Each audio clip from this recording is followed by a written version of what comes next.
Boat पर अपनी family के साथ नीले समुद्र में छुट्टियां गुजारने गए हैं। चारों तरफ दूर दूर तक पानी फैला हुआ है और सब कुछ नॉर्मल दिखाई देता हो, लेकिन तभी एक लम्हे में सब कुछ बदल जाए। अचानक समुद्र का पानी कहीं गायब हो जाए और आप समुद्र के नीचे की वीरान जमीन पर फंस जाएं। ऐसे में आपके दिमाग में कई सवाल आएंगे, आखिर समुद्र का सारा पानी कहाँ गया? क्या ये पानी दोबारा वापस आएगा? तो चलिए ये सभी सवालों के जवाब जानते हैं इस फिल्म से, जो आपको सांस रोकने पर मजबूर कर देगी। कहानी की शुरुआत में हम एक फैमिली को देखते हैं जो एक बोट पर कैरिबियन ओशन के बीच में मौजूद होते हैं। ये फैमिली बेन नाम के इस लड़के का बर्थडे सेलिब्रेट करने के लिए समुद्र के बीच में आए होते हैं, एक यादगार पल बनाने के लिए। वो सभी बहुत खुश थे, लेकिन उन्हें पता नहीं था कि ये खुशी कुछ ही देर की मेहमान है। कुछ पल के लिए सब कुछ नॉर्मल चल रहा होता है। जब वह सभी समुद्र का व्यू एंजॉय कर रहे थे तो बेन की मॉम समुद्र में स्विमिंग करने के लिए जंप कर देती है, जबकि बेन और उसके फादर फिशिंग करने में बिजी थे। लेकिन तभी अचानक से बेन की मॉम जूलिया को समुद्र में ऐसा फील हुआ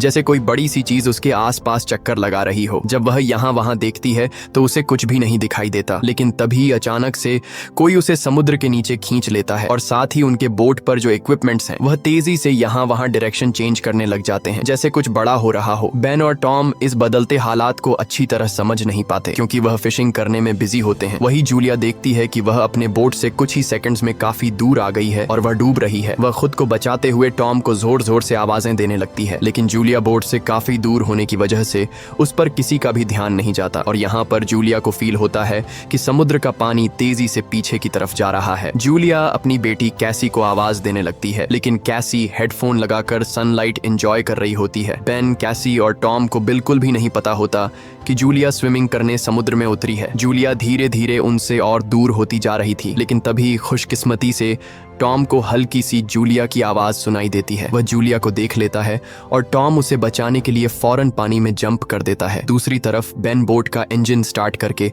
उनके पास ले जाता है। लकीली टॉम जूलिया को डूबने से बचा लेता है। जब वह बोट के करीब पहुंचते हैं तो उसके बाद बेन और कैसी उन दोनों को बोट के ऊपर खींच लेते हैं और इस तरह से जूलिया की जान बच पाती है। अब बोट पर टॉम अपनी बेटी कैसी पर गुस्सा करता है। वह कहता है कि तुम्हारा ध्यान कहाँ था? मैंने तुमसे कहा भी था कि जब तुम्हारी मॉम स्विमिंग करने समुद्र में उतरेगी तो तुम्हें उस पर नजर रखनी है। कैसी सॉरी करती है और कहती है कि मैंने हेडफोन पहन रखे थे। खैर, अब जूलिया सेफ थी। टॉम कहता है कि अब कोई भी बिना बताए स्विमिंग करने नहीं जाएगा और अगर कोई जाएगा भी तो पहले किसी न किसी को इन्फॉर्म करेगा। वो सभी टॉम की बात पर अग्री हो जाते हैं और अब रात होने वाली होती है, इसीलिए वह सब बेन की बर्थडे सेलिब्रेट करने के लिए तैयारी करने लगते हैं। रात को बर्थडे सेलिब्रेट करने के बाद कैसी के बॉयफ्रेंड का वीडियो कॉल आ जाता है। कैसी उसे बताती है कि वो सभी बोट में काफी एंजॉय कर रहे हैं, लेकिन उसका बॉयफ्रेंड कैसी से कहता है कि तुम सभी को जल्दी से सरफेस पर आना चाहिए। यहाँ टीवी में बता रहे हैं कि कुछ बहुत ही बड़ा होने वाला है जो पूरी दुनिया के लिए बहुत ही अनयूजुअल होगा। ये सुनते ही कैसी नोटिस करती है कि उसके बॉयफ्रेंड के पीछे शहर में बहुत बड़ा तूफान आ रहा है। वह ये देखकर थोड़ी परेशान हो जाती है क्योंकि उस समय ये लोग सेफ जगह पर तो बिल्कुल भी नहीं थे। वह उससे और भी बातें करने लगती है कि तभी अचानक इन दोनों का कनेक्शन कट जाता है। ये बात वह जाकर अपनी मॉम डैड को बताती है, जिसके बाद ये लोग अपनी बोट की सेफ्टी चेक करने लगते हैं। जो चेक करते हुए ये लोग नोटिस करते हैं कि उनके बोट के आसपास बहुत सारी वेल और शार्क फिश मंडरा रही हैं, जबकि इस एरिया में वेल्स या फिर शार्क मछली बिल्कुल भी नहीं पाई जाती है। टॉम एक ओशन एक्सप्लोरर था, इसीलिए वह जानता था कि वेल या शार्क ऐसा किसी बड़े भयानक तूफान के आने से पहले ही करती हैं। आने वाले भयानक तूफान का अंदाजा तो हो ही चुका था, लेकिन उससे पहले उन्हें शार्क से निपटना था। उससे पहले कि वह कुछ कर पाते तभी इस दौरान उनकी बोट को एक जोरदार झटका लगता है। वह सभी बहुत घबरा जाते हैं। टॉम समझ जाता है कि बोट के निचले हिस्से के साथ कोई बड़ा क्रीचर टकरा गया है, जिसे चेक करने के लिए टॉम नीचे पानी में जाता है। वह देखता है कि बोट के नीचे बहुत बड़ा डेंट आ चुका है जो कि जरूर किसी बड़ी शार्क ने दिया था। ये चेक करने के बाद जब टॉम वापस ऊपर आता है तो उसके कंधे पर बहुत ही गहरा चोट आया होता है। ये देखकर जूली उसके जख्मों पर स्टिचेस लगाती है। यहाँ पर टॉम अपनी फैमिली को बताता है कि शार्क के दिए इस डेंट की वजह से इंजन खराब हो गया है, अब हम बोट को आगे नहीं ले जा पाएंगे। वह सभी समुद्र के बीचों बीच फंस चुके हैं और अब उनके पास सिर्फ यही ऑप्शन रह गया था कि यह किसी को मदद के लिए बुलाए। लेकिन केसी जब बाहर मदद के लिए कॉल करने के लिए आई तो सिग्नल भी नहीं थे। उनकी बोट का कम्युनिकेशन कोई भी सिग्नल पकड़ नहीं रहा था। वह सभी बहुत परेशान थे कि अचानक से यह सब कुछ बंद क्यों पड़ गए। अब इस मुश्किल वक्त में टॉम अपने खाने पीने का सामान चेक करता है उनके पास सिर्फ 4 दिन तक का खाना था और कुछ भी नहीं, लेकिन जिंदा रहने की एक छोटी सी उम्मीद उन्हें इस बात की थी कि यह लोग एक शिपिंग रूट पर थे और यहाँ से कोई न कोई शिप इन्हें गुजरते हुए देख लेगा, जिसके बाद वह इसे बचा लेंगे। अब उनकी इन्हीं बातों के दौरान उन्हें बाहर से एक जोरदार आवाज सुनाई देती है। जब उन्होंने बाहर जाकर देखा तो एक बड़ा सा मीटियोरॉइड इन्हीं की तरफ आ रहा था। वह उनकी शिप से टकरा सकता था और उससे बचने के लिए टॉम जल्दी से अपनी बोट का इंजन स्टार्ट करता है, लेकिन वह जानता था कि अगर उसने ऐसा किया तो उसकी बोट बर्बाद हो जाएगी। और ऐसा ही होता है। उनकी बोट का इंजन पूरी तरह से डैमेज हो गया, लेकिन उनके पास कोई दूसरा ऑप्शन था ही नहीं। अगर वह इंजन स्टार्ट करके बोट को आगे नहीं ले जाता तो वह मीटियोरॉइड सीधा इनसे टकरा जाता। टॉम देखता है कि आसमान में से गिरने वाली ये ऑब्जेक्ट्स असल में सैटेलाइट थीं, इसीलिए अचानक रेडियो और टेलीफोन्स के सिग्नल्स ने काम करना छोड़ दिया है। वह सभी इस हादसे से पूरी तरह संभल नहीं पाए थे कि तभी एक दूसरा मीटियोरॉइड भी उनकी तरफ बढ़ने लगा। अब अपने आप को बचाने के लिए ये लोग कुछ और कर नहीं सकते थे, इसीलिए ये बोट के निचले हिस्से में जाकर लाइफ जैकेट पहन लेते हैं ताकि अगर बोट पलट भी जाए तो वो सभी पानी में डूबे नहीं। जब वह बोट के अंदर होते हैं तो बोट बहुत ही तेजी से झटके खाने लगती है। वह सभी समझ जाते हैं कि अब यह लोग बच नहीं पाएंगे। तभी अचानक इन लोगों को एक जोरदार आवाज सुनाई दी और यह सभी बेहोश हो जाते हैं। जब इन्हें होश आया तो ये लोग पाते हैं कि ये लोग जिंदा थे। हालांकि इन्हें चोटें जरूर आई थीं, मगर हैरानी की बात यह थी कि अब उनकी बोट के अंदर कहीं छोटी बड़ी सुराखें हो चुकी थीं, लेकिन उससे पानी अंदर नहीं आ रहा था। अब जब यह पूरी फैमिली अपने बोट से बाहर आकर देखती है तो यह नजारा देखकर वह सभी हैरान रह जाते हैं। वह देखते हैं कि उनकी बोट के नीचे पानी ही नहीं, उनकी बोट के आसपास जमीन पर मछलियां पड़ी थीं और उनकी बोट एक वीरान पहाड़ी इलाके में थी, जैसे यह लोग किसी दूसरी दुनिया में आ गए हों। यह जगह पूरी तरह से बदल चुकी थी। जहां कल रात तक पानी था वह जगह अब ऊंचे ऊंचे पहाड़ों और गड्ढों की तरह दिख रही थी। वह सभी जल्दी यह बात रियलाइज कर लेते हैं कि वह किसी डिजर्ट में नहीं बल्कि वह अभी भी समुद्र के बीचों बीच है। बस समुद्र का सारा पानी यहाँ से किसी दूसरी जगह शिफ्ट हो गया है। अब टॉम जल्दी से अपना कंपास निकालता है और डायरेक्शन देखने लगता है और वह समझ जाता है कि यह जरूर धरती के साथ कुछ गड़बड़ हुई है। धरती के पोल चेंज हो गए हैं। नॉर्थ पोल की जगह साउथ पोल आ गया था, जो कि साउथ पोल की जगह नॉर्थ चला गया था और इसीलिए जहाँ पर पहले जमीन पर लोग बसते थे समुद्र का सारा पानी वहां पर चला गया है और अब समुद्र की जगह जमीन बन चुकी थी। इस चीज का पता लगने के बाद यह सब लोग हैरान रह गए। एक और भयानक बात टॉम ने उन्हें यह बताई कि इस सब के बीच जो इंसान जिंदा जमीन पर थे वह सभी मारे गए होंगे। केसी को यह बात बहुत ज्यादा तकलीफ देती है। वह अपने आप को कैबिन में बंद कर लेती है क्योंकि उसे पता चल चुका था कि उसका बॉयफ्रेंड अब इस दुनिया में नहीं रहा। लेकिन अब एक और बात थी जो कुछ ही देर बाद उन्हें पता चलने वाली थी और वह बात सुनकर उनके होश उड़ने वाले थे।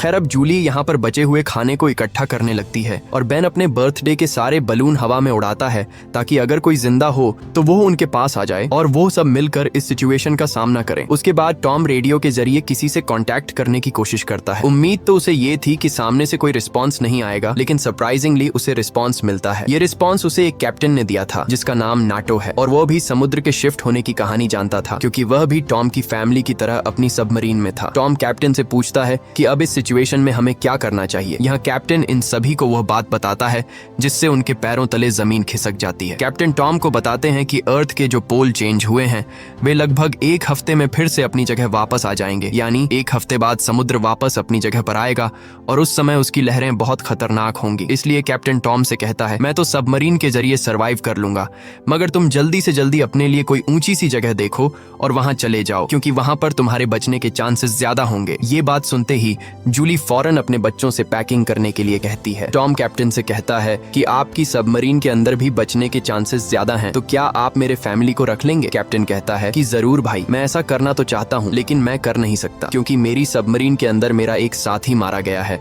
और यहाँ पर सिर्फ 2 लोगों की ही जगह है। मैं एक आदमी को तो रख सकता हूँ लेकिन फिर भी एक बाहर ही रहेगा। और यहाँ पर टॉम कैप्टन से रिक्वेस्ट करता है कि प्लीज आप मेरे दोनों बच्चों को किसी तरह से रख लें, इसके बदले में आपको हमारे पास बचा सारा खाना दे दूंगा। जिसके बाद कैप्टन उसकी बात मान लेता है और कैप्टन टॉम को मैन्युअली मैप पर अपना लोकेशन समझा देता है। उसके बाद टॉम उस सबमरीन की लोकेशन का अंदाजा लगाता है और वो अपनी वाइफ को बताता है कि हम सिर्फ 2 दिन में वहां तक पहुंच जाएंगे, यानी ये समुद्र का पानी वापस आने से पहले हम अपने बच्चों को सही सलामत वहां तक पहुंचा सकते हैं और इस तरह से हमारे दोनों बच्चों की जान बच सकती है। अगली सुबह ये पूरी फैमिली अपने सफर के लिए तैयार थी तो टॉम देखता है कि दूर से एक अजीब सा आदमी अपने डॉग के साथ उनकी तरफ चला आ रहा है। टॉम देखता है कि वह आदमी घायल है, इसलिए टॉम ने उसकी मदद करनी चाहिए। वो पानी की बोतल लेकर उसके पास जाता है। इस आदमी ने टॉम का पानी पीने के बाद उसका शुक्रिया अदा करने के बजाय उल्टा उस पर अटैक कर लेता है और ये चीज दूर खड़ी जूली भी देख लेती है। तो आदमी अपने पास पड़े हुए चाकू से टॉम पर हमला करके उसकी जान ले लेता है। उसके बाद वो आदमी जूली की तरफ बढ़ता है। अब अपने हस्बैंड को तो वो नहीं बचा पाई, लेकिन जल्दी से वो बोट के अंदर जाती है और कैबिन में अपने दोनों बच्चों को लॉक कर देती है। उसके बाद वो केसी को एक फ्लेयर गन देती है और कहती है कि इसका यूज तब करना जब हम बहुत ही मुश्किल हालत में हों। अब ये बात कर ही रहे थे कि वह आदमी उनकी बोट तक भी पहुंच जाता है और उससे बचने के लिए जूली बाथरूम के अंदर चली जाती है। अब यहाँ पर वो किलर उनकी बोट पर सर्च करना शुरू कर देता है और जैसे ही उसे यहाँ खाना मिलता है वह खाना शुरू कर देता है। वह खाने पर ऐसा टूट पड़ता है जैसे वह पिछले कई दिन से भूखा हो। खाना खाने के बाद जब वह जूली को ढूंढने लगता है,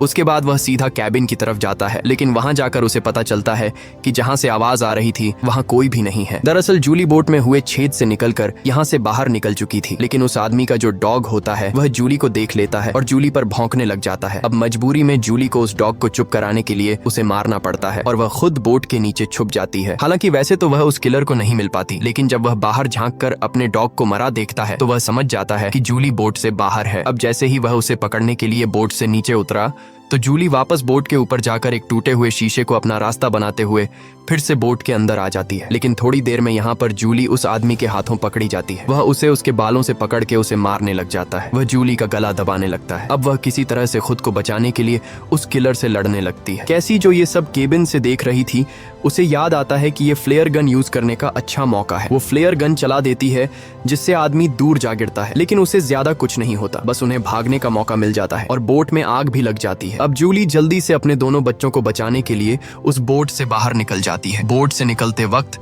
वो किलर एक बार फिर से जूली पर हमला करता है, लेकिन इस बार जूली उसे लात मारते हुए पीछे गिरा देती है। बाहर जाने के बाद कैसी और बेन अपने फादर की डेड बॉडी को देखकर रोने लगते हैं। उन्होंने इस सब की बिल्कुल उम्मीद नहीं की थी। बेन अपने पिता की मौत का खुद को जिम्मेदार ठहराता है। वो कहता है कि न मैं वो बलून ऊपर छोड़ता और न ही आदमी उन्हें देखकर यहाँ आता। अब यहाँ पर जूली भी अपने हस्बैंड से लिपट कर रो रही थी कि तभी वो देखती है कि वो किलर उनकी जलती हुई बोट से बाहर निकल आता है और अब उनके लिए यहाँ पर रुकना सेफ नहीं था, इसीलिए वो अपने दोनों बच्चों को लेकर यहाँ से भागती है। कुछ ही देर बाद उनकी जलती हुई बोट ब्लास्ट हो जाती है। भागते भागते ये लोग काफी थक चुके थे, इसलिए ये एक पहाड़ी के पीछे आराम करने के लिए रुक जाते हैं, क्योंकि उन्हें लग रहा था कि शायद इस किलर ने यहाँ उनका पीछा छोड़ दिया है। बेन यहाँ पर भी रो रहा था। कैसी उसे हौसला देते हुए पीने के लिए साफ पानी देती है, लेकिन बेन पानी पीने से भी इनकार कर देता है। जूली अपने बेटे को समझाती है कि इसमें तुम्हारी कोई गलती नहीं, वो तो तुमने मदद के लिए बलून हवा में उछाले थे। तभी जूली ने देखा कि वो किलर अभी भी उनके पीछे आ रहा है। अब तीनों जल्दी से किलर से बचने के लिए भागना शुरू कर देते हैं। भागते भागते ये लोग बहुत थक चुके थे, लेकिन जब भी ये पीछे मुड़कर देखते हैं तो वो किलर उनके पीछे ही आ रहा होता था। अब ये लोग रुकते नहीं,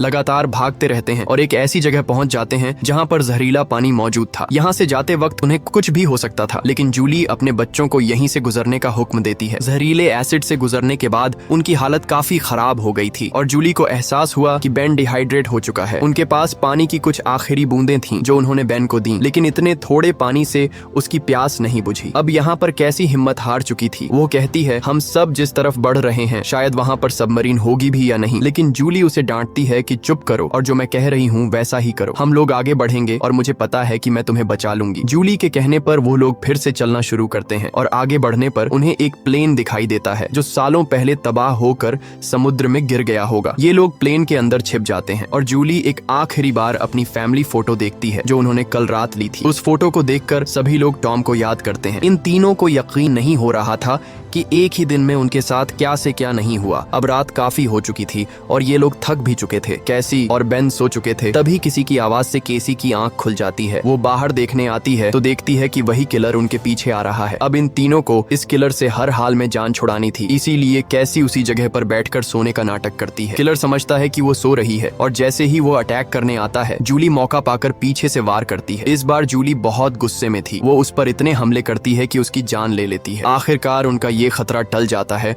और जूली सुकून की नींद सो जाती है। सुबह जब वो उठते हैं तो देखते हैं कि किलर की बॉडी बहुत बुरी हालत में है। किसी क्रीचर ने उसे काट काट कर अंदर से खोखला कर दिया था, जिससे उन्हें अंदाजा हो गया कि यहाँ आस पास खतरनाक जीव है। अब उन्हें जल्दी से वहां पहुंचना था जहां कैप्टन की सबमरीन थी। जूली अपना मैप देख रही थी। दूसरी तरफ बेन पानी की तलाश में भटक रहा था। आगे जाकर वो पानी देखता है और बिना सोचे समझे पीने लगता है। जूली ने मना किया था क्योंकि वो तालाब जहरीला था, लेकिन बेन इतना प्यासा था कि उसने जूली की बात न मानी। जूली उसे देखती है और दौड़कर पानी पीने से रोक लेती है, लेकिन तब तक वो काफी पानी पी चुका था। थोड़ी देर बाद बेन बीमार हो गया और चलने की हालत में नहीं था, इसीलिए जूली और केसी वहां पर एक शेल्टर बनाते हैं और कुछ देर आराम करते हैं। तभी जूली को अजीब आवाजें सुनाई देती हैं। जब वो बाहर जाकर देखती है तो उसे पता चलता है कि ढेर सारे क्रैब्स उनकी तरफ बढ़ रहे हैं, जिनसे बचने के लिए उन्होंने भागना शुरू किया। थोड़ा आगे चलने के बाद कुछ दूरी पर उन्हें एक बहुत बड़ी शिप नजर आई। ये एक कार्गो शिप थी जिसके अंदर बहुत सारे कंटेनर्स भी थे। इन कंटेनर में ही बहुत सारे लोगों ने पनाह ली हुई थी। इन तीनों को देखते ही वो सभी कंटेनर में जाकर छुप गए। दरअसल वो इन तीनों से नहीं भागे, बल्कि उनके पीछे केकड़े आ रहे थे। ये तीनों कंटेनर के पास जाकर गिड़गिड़ाने लगते हैं और दरवाजा खोलने की रिक्वेस्ट करते हैं, लेकिन वो उनके लिए दरवाजा नहीं खोलते। दूसरी तरफ केकड़ों की एक बहुत ही बड़ी सेना उनके पीछे थी, इसीलिए अब उनको खुद कुछ करना होगा। उनके पास कोई और रास्ता तो था नहीं, इसलिए जूलियन और उसके दोनों बच्चे कंटेनर के ऊपर चढ़ने का फैसला कर लेते हैं। जूलियन पहले अपने दोनों बच्चों को कंटेनर के ऊपर चढ़ाती है। अब जूलियन जैसे ऊपर चढ़ती है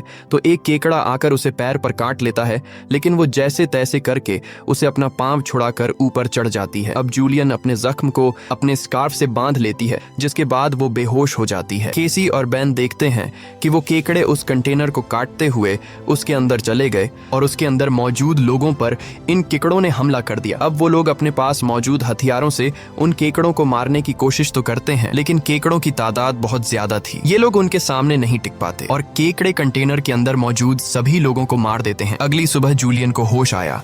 उसने देखा कि उसके दोनों बच्चे यहाँ नहीं हैं। वो बुरी तरह से डर गई कि कहीं मेरे बच्चों को कुछ हो नहीं गया हो, लेकिन तभी दूर से उसे केसी और बेन आते हुए दिखाई दिए, जो असल में खाने पीने और हथियार की तलाश में गए हुए थे। खैर, अब यहाँ पर वो केकड़े भी नहीं थे। अब जूलियन अपने केकड़े के कांटे जख्म को ठीक करती है, जबकि बेन कंटेनर के अंदर मरे हुए लोगों के वेपन्स कलेक्ट कर लेता है ताकि उससे खुद की सेफ्टी के लिए यूज कर सकें, और वहाँ उन्हें थोड़ा बहुत खाना भी मिल जाता है। खैर, इसके बाद जूलियन कैप्टन से कांटेक्ट करती है, जिस पर वो बताता है कि मेरे ऊपर भी इसी क्रीचर्स ने अटैक कर दिया है और अब मैं बहुत ज्यादा जख्मी हूँ, मैं तुम्हारी मदद नहीं कर सकता। और साथ ही वो जूलियन को ये भी बताता है कि अब समंदर का पानी बहुत जल्द वापस फिर से अपनी जगह पर आने वाला है, इसीलिए तो ये सी क्रीचर फिर से यहाँ वापस आ गए हैं। जूलियन रोने लग जाती है क्योंकि इन लोगों को ये भी नहीं पता था कि सबमरीन तक जाने के लिए उन्हें कौन सी डायरेक्शन में जाना है, क्योंकि सारी रात भाग दौड़ में उनका मैप भी कहीं गिर गया था। इसलिए कैप्टन उनकी आसानी के लिए अपनी फ्लेयर गन से हवा में फायर करता है और बेन उसे देख लेता है, मगर वो जगह उनसे बहुत दूर थी। ये लोग तेजी से सबमरीन की तरफ बढ़ने लगते हैं, लेकिन अभी तक वहां तक पहुंचना नामुमकिन लगने लगा, क्योंकि वहां पहुंचने तक उन्हें एक चट्टानी रास्ते से गुजरना पड़ता है, जहां से गुजरते हुए